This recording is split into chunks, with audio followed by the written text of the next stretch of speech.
मेरा नाम सूरज है और मैं मुंबई में रहता हूँ। मेरी उम्र 24 साल है और मैंने अभी तक शादी नहीं की है। मैं एक बड़ी कंपनी में काम करता हूँ और अपनी नौकरी में एक उच्च पद पर हूँ, जिसके कारण मेरी सैलरी भी काफी अच्छी है। मैं अकेला रहता हूँ और इस वजह से घर का काम जैसे खाना बनाना और सफाई करना मेरे लिए कठिन हो जाता है। ऑफिस से घर लौटने पर अकेले रहने के कारण मैं बहुत बोर महसूस करता हूँ और घर की सफाई भी ठीक से नहीं कर पाता। इस समस्या को हल करने के लिए मैंने सोचा कि एक नौकरानी को काम पर रखना उचित रहेगा। मैंने सुबह अपनी बिल्डिंग के सुरक्षा गार्ड से कहा कि वह एक नौकरानी की तलाश करे। अगले दिन एक महिला मेरे घर आई जो देखने में बहुत सुंदर और गोरी थी। ऐसा लगा जैसे वह किसी ऑफिस में काम करती हो, न कि एक नौकरानी हो। उसकी शारीरिक संरचना बहुत अच्छी थी और उसकी लंबाई लगभग 5 फीट 8 इंच रही होगी। उस समय मेरे मन में उसके बारे में कोई गलत विचार नहीं था। मैंने उससे बात की और उसे बताया कि मैं उसे सुबह के नाश्ते, चाय और घर की सफाई के लिए प्रति माह 9,000 रुपए का भुगतान करूंगा। यह सुनकर वह काम करने के लिए तैयार हो गई। मैंने उससे पूछा कि क्या वह शादीशुदा है, तो उसने कहा हाँ, वह शादीशुदा है और उसका पति भी मुंबई में ही रहता है। वह मेरे फ्लैट के पास की कॉलोनी में रहती है। इससे मेरी खाने की समस्या हल हो गई और वह मेरे घर पर काम करने लगी। मैंने उसे खाना बनाने के लिए कहा और उसने जो भी पसंद किया वह मुझसे पैसे लेकर सब्जियां लाती थी। मेरी नौकरी की शिफ्ट रात की होती है, इसलिए मैं सुबह 7 बजे घर वापस आ जाता था और रात को 9 बजे ड्यूटी पर चला जाता था। नौकरानी के आने के बाद मुझे थोड़ा अच्छा महसूस हुआ, लेकिन फिर भी अकेलापन महसूस होता था। एक दिन मेरी किस्मत ने ऐसा मोड़ लिया जिसकी मैंने कभी कल्पना नहीं की थी। मैंने उससे पूछा कि क्या वह नाश्ता करना चाहेंगी, तो उसने कहा कि वह बाद में नाश्ता करेगी क्योंकि घर में बहुत काम है। मैंने उसे थोड़ी सी आग्रह किया और वह मान गई। हम दोनों ने नाश्ता किया। मुझे पता था कि वह शादीशुदा है, लेकिन उसके जीवन के बारे में मैंने आज तक कुछ नहीं पूछा था। उस दिन रात के खाने के बाद मैंने उससे पूछा कि उसके घर में कितने लोग हैं। उसने बताया कि वह और उसके पति ही घर में हैं। मैंने पूछा कि उसका पति क्या करता है, तो उसने बताया कि वह स्कूल बस चलाता है। जब मैंने पूछा कि उनकी शादी को कितने समय हो गए हैं, तो उसने बताया कि उसकी शादी को 6 साल हो गए हैं। वह 26 साल की हो चुकी है। मैंने पूछा कि उनके कितने बच्चे हैं, तो उसने कहा कि उसके कोई बच्चे नहीं हैं।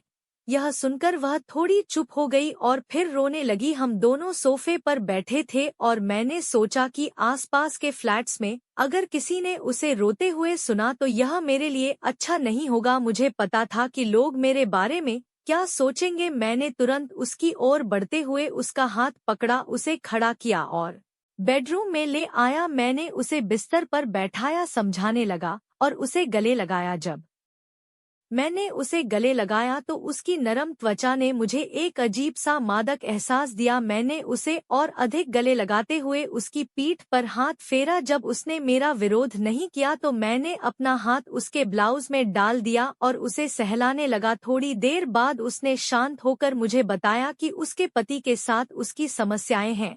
उसने कहा कि उसका पति सुबह जल्दी घर से निकल जाता है और जो भी पैसा कमाता है वह शराब पीने में ही खर्च कर देता है। इस कठिन परिस्थिति को सुनकर मैंने उसे सांत्वना देने की कोशिश की और उसकी समस्याओं को समझने का प्रयास किया। एक रात जब वह घर आया तो उसने खाना खाया और सो गया। वह मेरे पास कभी भी नहीं आता था, नहीं उसने कभी मेरे साथ ऐसा कुछ किया था। अब मैं उसकी ओर इतनी अधिक खिंची हुई महसूस कर रही थी कि मेरी इच्छा थी कि यदि कभी मैं उसके पास जाऊं तो वह नशे में होगा। शराब की गंध मेरे लिए असहनीय थी, इसलिए मैंने कभी भी ऐसा कदम नहीं उठाया। लेकिन अब मुझे लगता है कि यही मेरी किस्मत में लिखा है। वह रो रही थी और मुझे अपनी समस्याएं बता रही थी। यह देख मैंने उसे सांत्वना दी। मेरी मनस्थिति भी अस्थिर होने लगी थी क्योंकि मेरी जिंदगी मैं कोई लड़की नहीं थी और मुझे भी किसी के सहारे की आवश्यकता महसूस हो रही थी। मेरा दिमाग भटका और मैंने सोचा कि यदि मुझे भी ऐसा साथी मिल जाए तो शायद मेरी समस्याएं समाप्त हो जाएंगी। मैं खुश थी और अपने भविष्य को लेकर आशान्वित थी क्योंकि मैं अब भी युवा थी और मेरी शादी भी नहीं हुई थी। मैंने उससे कहा,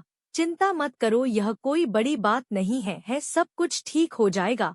साहसपूर्वक मैंने उसे बताया कि अगर वह चाहती तो वह माँ बन सकती है। जब उसने यह सुना तो वह आश्चर्यचकित और कुछ अपमानित महसूस हुई। उसने उत्सुकता से पूछा कि मैं कैसे कह सकता हूँ।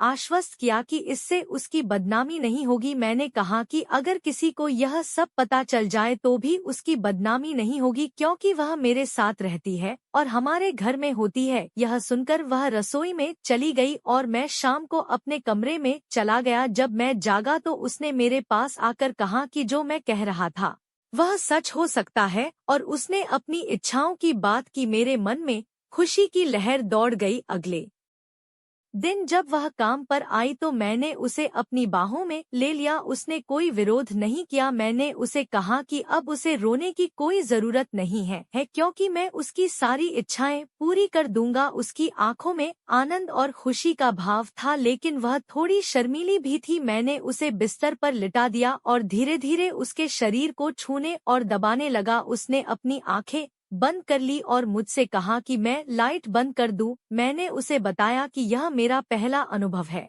इसलिए मैं लाइट नहीं बंद करूंगा। मैंने उसके साथ पूरी तरह से आनंद लिया। उसने मुझसे कहा कि वह बहुत शर्मीली है और मैंने उसे आश्वस्त किया कि शर्माने की कोई बात नहीं है क्योंकि मैं उसे अपना पति मानता हूँ। इसके बाद हमारा प्यार 2 घंटे तक चलता रहा। हम दोनों पसीने से तरबतर हो गए थे लेकिन उसकी खुशी मेरे लिए स्पष्ट थी। उसने कहा कि शादी के 6 साल बाद भी उसने इतनी संतोषजनक अनुभूति कभी नहीं की थी। मैंने पूछा कि क्या उसे आनंद आया और उसने उत्तर में बहुत कुछ कहा। हम दोनों ने हर दिन एक दूसरे को और अधिक आनंद देने का वादा किया। अब वह हर सुबह मेरे घर आती है और हमारे बेडरूम में रहती है। यह सिलसिला कई वर्षों तक चला और अब वह 2 बच्चों की माँ है। दोनों बच्चे अब मेरे हैं और वह खुश है। वह घर पर काम करती है और पूरे दिन मेरे साथ रहती है और आज भी वह मुझे वही आनंद देती है। तो दोस्तों, यह थी आज की कहानी। हमें आशा है कि आपको यह पसंद आई होगी। यदि आपको कहानी पसंद आई है तो कृपया हमारे चैनल को सब्सक्राइब करें और कमेंट बॉक्स में अपनी मूल्यवान राय दें। धन्यवाद।